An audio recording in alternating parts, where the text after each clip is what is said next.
আসসালামু আলাইকুম, সবাই কেমন আছেন? আমার নতুন ব্লগ ভিডিওতে আপনাদের সবাইকে ওয়েলকাম। গোসল শেষ করে আমি আর আমার ছোট খালামণি ছাদে চলে এসেছিলাম। ছাদে এসে দেখি 3 রকমের ফুল ফুটে আছে। এই বেগুনি কালার ফুলটা আমি নিয়েছি গ্রিন টি খাওয়ার জন্য। এটা দিয়ে নাকি গ্রিন টি বা চা বানানো যায়, তাই নিয়ে এসেছি। তো ছাদ থেকে এসেই খেতে বসে গিয়েছি।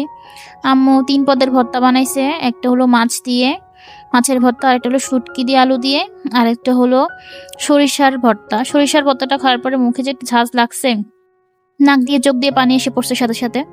সাথে একটা ফুটকা মরিচও নিয়েছি, কারণ আজকের ডাল আর ঝুরঝুরি আলু ভাজা হয়েছে। তো এই ডালটা আমার সব থেকে বেশি ফেভারিট ডাল। এই ডাল হইলে আমার আর কোনো তরকারি লাগে না, এই ডাল দিয়ে পুরো ভাত খেয়ে শেষ করতে পারি আমি। তো আপনারাও কিন্তু এই ডালটা বাসায় ট্রাই করবেন, আমি একদিন আপনাদের সাথে রেসিপিটা শেয়ার করব। সাথে মুরগির মাংস ছিল। সন্ধ্যার নাস্তার জন্য বানাইছিলাম চিকেন বন। তো চিকেন বনের জন্য ডোটা আগে গুলিয়ে রেখেছিলাম। তো ডোটা গুলিয়ে রাখার যে ক্লিপটা, ওইটা এখন ডো খুলে গিয়েছে। তো ডোর জন্য 4টা বান নিয়ে নিয়েছি, বানের মতো সাইজ করে নিয়েছি। তো এগুলোর ভিতরে এখন চিকেন ঢুকিয়ে নিব। এই তো ভিতরে চিকেন আর চিজ ঢুকিয়ে নিয়েছি। এরপর এগুলো ভাজছিলাম। এটা গ্যাসের চুলায় ভাজলে আরও ফুলতো, যেহেতু এটা কারেন্টের চুলায় তাই একটু কম ফুলছে, বাট খেতে ভালোই হয়েছে। একদম ভিতরে চিজটা, চিকেন বোনের ভিতরটা দেখেন, বাহিরটা একদম ক্রিস্পি আর ফ্লাপি, আর ভিতরটা একদম চিজি আর চিকেনে ভরা। তো রাত্রেবেলা চিংড়ি ভুনা করব। চিংড়ি ভুনার জন্য সবকিছু রেডি করে নিয়েছি। তো এখন চিংড়ি ভুনা করছি। আমার হাতে চিংড়ি ভুনা বাবা অনেক পছন্দ করে, তাই ভাবলাম যে আমি চিংড়ি ভুনাটা করি।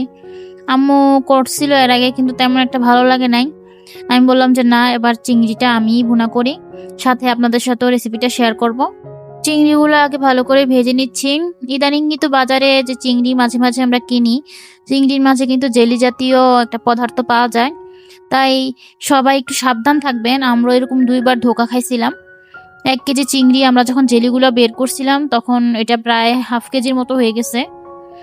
এই জন্য আম্মু এখন বড় বেশি যে চিংড়িটা, ওইটা কিনে না, একটু মাঝারি সাইজ বা এর থেকে একটু ছোট ওইটা কিনে। পেঁয়াজগুলো ভাজতে দিছি। তো পেঁয়াজ ভাজা শেষ, তো উপরে একটু পানি দিয়ে দিচ্ছি যেন তেলের ছিটাটা না পড়ে।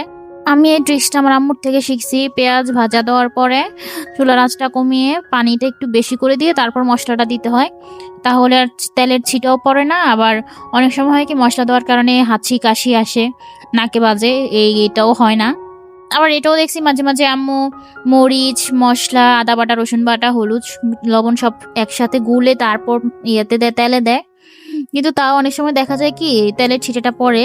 তাই আমার কাছে যেটা ওই পানিটা দেওয়ার পরে যে মশলা দেয় সেটাই ভালো লাগছে, কারণ তখন আর তেলের ছিটা আসে না। আমার আবার যখন মশলা ভুনা হয় তখনটাই হাঁচি আসে বেশি, কারণ নাকে বাজে ওই মশলাটা ভুনা করার সময়। তো এখন আমার মশলাটা ভুনা শেষ, কষানো শেষ, আমি চিংড়ি মাছটা দিয়ে ফেলছি।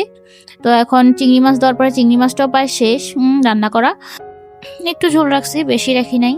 তো ধনেপাতা কাঁচামরিচ দিয়ে এখন উঠিয়ে ফেলবো। আজকের ব্লগটা এইটুকুই। আমার ভিডিওটি যদি ভালো লেগে থাকে একটা লাইক করবেন, আর যদি বেশি ভালো লেগে থাকে তাহলে একটা সাবস্ক্রাইব করবেন।